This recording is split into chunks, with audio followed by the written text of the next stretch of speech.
And hello everybody, welcome back to the channel guys. I hope you're all well. Before we do get into today's video, as always, please do smash that like button and subscribe to the channel for daily Liverpool content. Guys, I hope you enjoyed the sort of Christmas period. Of course, plenty of games on yesterday. Liverpool, of course, getting back to winning ways in the Premier League after we beat Burnley 2-0. So yeah, enough to put a bit of a smile on your face. As I say, currently top of the league at the time of recording. Yes, I know Arsenal are going to be playing a bit later on. However, it's quite good to be at the top of the table, and we're there or thereabouts with regards to the leading pack.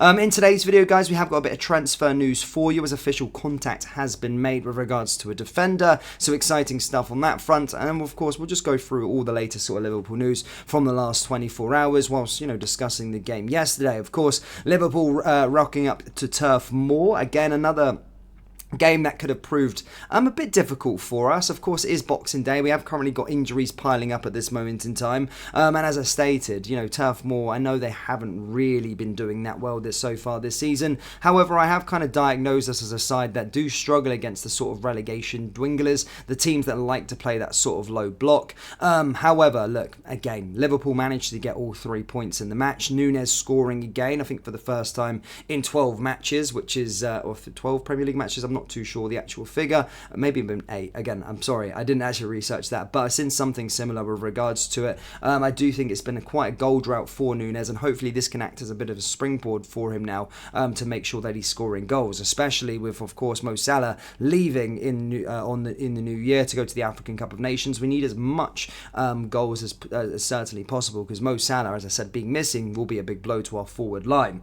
Jota, it was good to see him coming back from an injury as well, again coming back earlier than anticipated. It was stated that he'd probably be out till the sort of mid-January, but to see him come back and get a goal as well just goes to show, it's a big boost first and foremost, again, for that sort of January period when it comes to that. But I do think Jota is probably our second most prolific striker that we've actually got at the football club after Mo Salah. So yeah, good to see him come back and get a goal to show for it as well. Again, in terms of the performances itself, I do think, again, we had so many chances. I think, 8 or 12 shots, 8 on target within the first half, an XG of 1.63. However, look, again, we're just not prolific enough in front of goal at this moment in time. We're not taking our chances as such. Again, this is a bit of a problem. I have diagnosed this as a bit of a problem, but we are riding our luck. We are playing like this, and everyone's saying sooner enough we're not going to be able to ride our luck anymore, and we need to take the chances within games. But again, another situation. Dominant, had plenty of chances, but not burying them and not having the goals to show for it. But again, we got let off the hook this time as well, and managed to win the game. Really, again, defensively, I thought we were fairly sound. If we're not going to be putting the goals in the back of the net, or as much chances that we're creating into the back of the net, then you need to make sure that we're pretty damn secure at the back. And again, Jurgen, again, 20 years old. There's a lot of talk whether we're going to be signing a defender, a new centre-back, a Joel Matip replacement in the January transfer window, or is Klopp going to be stern and steady with Kwanzaa? Well, again, he did himself no harm with his performance yesterday. I thought he was really fantastic. Defensively, again, I think won 9 out of 11 aerial duels, which is absolutely fantastic to see. And again, very, very solid at the back, which was also good. A bit of a VAR debacle as well with regards to one of the goals. Obviously, the foul in the build-up that got the goal ruled out. Again, I didn't think that should have been ruled out at all. I think VAR didn't even have a look at it, which again just kind of shows that we're still got teething issues with this VAR at this moment in time. But again, look, we got 3 points. That's all that matters. We're at the top of the table at this moment in time. And yeah, I'm super happy with regards to it. However, guys, we are about 3 or 4 days away now until the January transfer window opening. And again, there is a lot of talk with regards to, are Liverpool going to be signing players, or are they not going to be signing players? I've been fairly vocal that the club need to sign players, especially the position that we are at this moment in time. Yes, top of the table, second of the table, either way, a point behind Arsenal, wherever we are by the time you're watching this video. Again, we're still in a title race. Again, some fans don't want to believe that just yet. However, if you want to sort of strengthen, we have a real good opportunity. I do think Manchester City are off the ball so far this season. They will come back into it now with Kevin De Bruyne coming back, but it just means that we need to strengthen in areas as well and not fall asleep at the wheel. Again, I did touch upon Kwanzaa playing very, very well defensively. I did say that. I did thought he was very, very good as a centre-back, but can you rely on him for the remainder of the season? I'm not so sure. I would be bringing in reinforcements and, as I stated, not falling asleep at the wheel. However, Liverpool have been sparked into immediate negotiations with regards to a certain player. Reports are stating that Liverpool could make a move for a bargain defender, that being Fluminense defender Nino.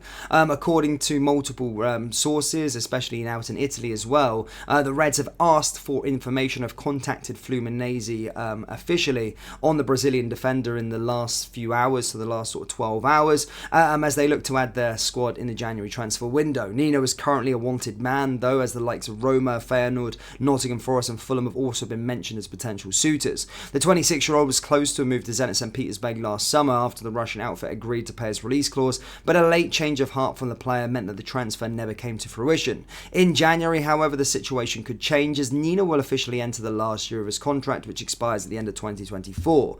Jurgen Klopp's backline, of course, has been reduced to its bare bones in recent weeks, with Joel Matip, Andy Robertson and Costa Simicas finding themselves on the sidelines due to various injuries. Barring Van Dijk's arrival in 2018, Liverpool haven't traditionally spent big in the January transfer window, but have shown recent deals of Cody Gakpo and Luis Diaz that they aren't against dipping into the market midway through the season.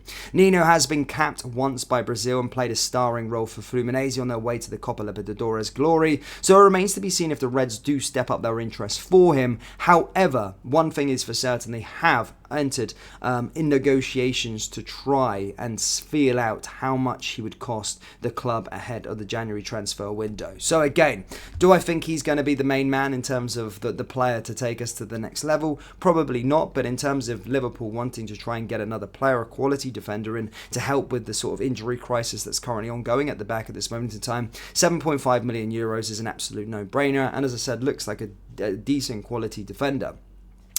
Whether we go in for the player, again, it remains to be seen. But one thing is for certain, we have actually spoke to Fluminense with regards to his availability and what would it take to try and land the player in the January transfer window. So maybe one to just keep an eye on there. Again, I don't know right now. Usually we'll start to hear names with regards to players ahead of the January transfer window, but we're not really hearing anything too much from sort of Fabrizio Romano's, David Ornstein's, nor Paul Joyce's. But as the window sort of opens, as we sort of get closer to it, as we get into it, we'll probably start to hear a bit more news with regards to it. So something to maybe just keep an eye on, but at this moment in time, Nino could potentially be a potential option as we have contacted Fluminense. But there you go. Remains to be seen.